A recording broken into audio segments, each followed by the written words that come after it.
31 years is how long I've waited to see Oasis. I mean, a lot's happened in 31 years. When I first heard Oasis, I was 7 years old. Now I have a 7-year-old son. And it's crazy that I've waited this long to see them. And for those of you that may want a little bit of proof that I'm not exaggerating, here's a clip of me a couple of years later singing at a karaoke in Spain. I know, it's embarrassing. It's Wednesday now, I'm filming this, and I'm still in shock at the fact that I've just been in. And to be honest, not only seen Oasis, but Richard Ashcroft and Cast, who were another two phenomenal bands from the Northwest in the 90s. And I try my best to put the whole day into words and condense it down so you can really take in the experience the same way I did and hundreds of thousands of others, or at least as much as you can. I'm sure you don't want to see much of my face, you want to see parts of the day, so let's get going. Now, booking tickets was a nightmare. There's been loads about that, but I was one of the lucky ones that did get tickets, and not only that, got front standing tickets as well in a ballot, which I think was a great way of doing it because it meant that you didn't have to pay extra to get close to the front. It really was a lottery as to who got the tickets, and I think that's the best way of doing it, because otherwise you're pricing people out of the market that may not be able to go and stand in front of 80,000 people. I mean, there's a whole nother debate as to whether a crowd full of 80,000 people is the right way to play a gig, but that's for a different day. So let's have a look at how the day went for me. And if you're watching this and you went, let me know in the comments how your day was, because I've heard a lot of different experiences, even if mine was positive. So let's go. Now, I decided to get a coach from where I live to Manchester because I was on my own at the time. I was meeting friends from a different city, and I didn't really fancy driving because if you know Heaton Park in the Manchester area, there's not a lot of places to park. So it seemed daft to drive to then have to walk in for another hour or so. I might as well just got a coach and been able to have a drink, for example, which I don't do very often, although I may have had a drink. And I can honestly say it was so well run, the coaches. We left at 11:30, we got there about 12, 1 o'clock. And I've used this coach service before, Big Green Coach, and it was amazing. It was such a good experience. And the people who I sat next to were really nice, and it was great to see everybody there all going for the same reason. And sat next to me were a couple of mums with their sons, and they were teenagers, and it just reminded me of being a kid and getting really into Oasis. I was surprised there weren't more younger kids there, like on parents' backs and things like that. You know, a lot of the kids were maybe a little bit older, but maybe that's a sign of the fan base. You know, maybe a lot of them are older than me and got into them as teenagers, so their kids will also be about 16 now, you know. So maybe that's part of it, because I was quite young when I got into them, but that's besides the point. So getting there was easy enough. It was about a 20-25 minute walk to the gate, although the gates were so confusing because nobody knew where they were queuing.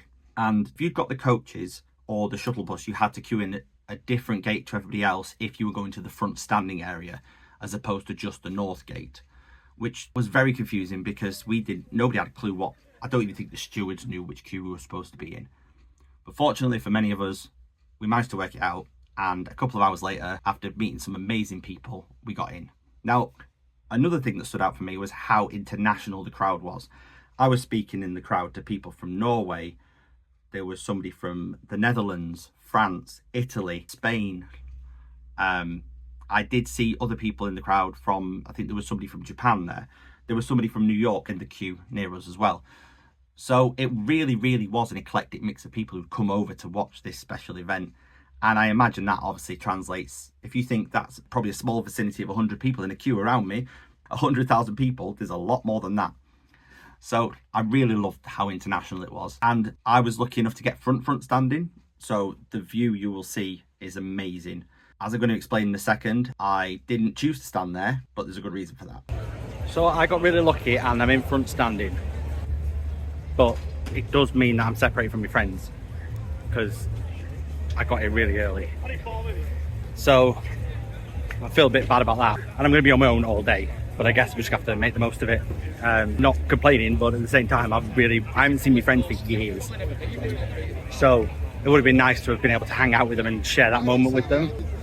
But the queues were just ridiculous. I just couldn't, where they're rushing people in, which was very efficient, just meant I couldn't hold back from the coach park. So a few moments later, I've just found out some really good news, is that because even though I got here really early and I got a first arrivals pass for the front standing, my friends who will be here a bit later, who've also got front standing, I could go and stand with them. They can't stand with me, technically first arrivals, but I can stand with them. I wish that was better communicated, because I've just had half an hour, well, a couple of hours of panic thinking, like, am I going to be with my friends? Am I not going to be with my friends because they're coming from a different city? And it turns out that no, I can stand with them. I've just got to make sure that I stand in the other bit. So even though, yes, I've got a privileged wristband, so to speak, I don't want to stand there because I want to stand with mates. So yeah, that's some good news. So I'm buzzing. The first act of the day was Cast, and Cast were incredible. One of those bands that you know the songs once you hear them, and you go, where do I know that song from? Oh, that must be like an advert, surely. I still don't know, I haven't checked, but it turns out that I knew all of the songs apart from one. And there was a hilarious point in one of the songs where, I wish I caught it on camera, everybody started singing Roll With It because it has the same chord progression, and I believe it's in the same key as well. So that was hilarious to watch. But they were really, really good. They put on such a good show, and I was really, really impressed with Cast. At that point, I lost my friends, and so we ended up splitting up into two pairs of two. Fortunately, I was with one of them for the rest of the day, and we went to the bar numerous times, and to be honest, the drinks were reasonably priced. It was something like, I can't remember the soft drink prices, I think £2 or £3, but it was £6.70 for a pint, which is decent in the UK. If you know, at festivals they can go up to £10, maybe even more at some arenas as well. And the food was decent quality as well. It's just your standard festival food stalls. I had a lot of salt and chili chicken because that one was really, really nice, and it's one of my favourites, and I felt very ill afterwards, but it was worth it. Richard Ashcroft came on, and as you can see, we were stood second front standing back. It's very confusing. Let's call it tier B. We were stood in tier B behind the sound desk, and the sound was excellent. I was really impressed with how well it sounded for an outdoor gig. It probably helped that there wasn't a lot of wind. It was very static. So yes, we had a lot of rain on and off throughout the day, but it wasn't very windy, so you didn't get any of that wind blowing that you get at gigs. And again, another one of those acts that I never really truly appreciated until I got older because of the maturity of their songs, I suppose. They are much more adult orientated compared to Oasis, who have got more universal lyrics. But Richard Ashcroft was phenomenal, and of course Oasis. So I'm still recovering. I've lost my voice. They went straight into Hello, Acquiesce. I think they played all the hits. The set list will be around somewhere. It was incredible. I'm not gonna lie, at this point I was quite intoxicated, so I have got very shaky video footage. But that's the thing, it's all about the memories. It doesn't matter sometimes that you can't see. And I think this is what people forget about festival gigs. So this kind of brings me to my final point about the day, which is that, yes, I've waited 31 years to see Oasis, and I couldn't see Noel Gallagher. I could barely see Liam Gallagher's head, even though I had the front standing.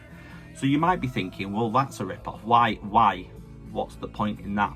And to be honest, it's the atmosphere. It's the fact that you are going to a place with, and anybody who's been to a festival will tell you the same thing. Going there, there's 80,000 people there. You're all there to enjoy the same experience, and the shared camaraderie is like nothing else. It's what I imagine going to a sports event is like, or something like that, you know. We're all there for the same reasons, singing our hearts out. Everybody's got their own stories, their own emotions. I've been through a really rough time, and when Some Might Say came on, I was in tears. I don't know why, just the emotions just came over me, flooding. And they mean something different to everybody.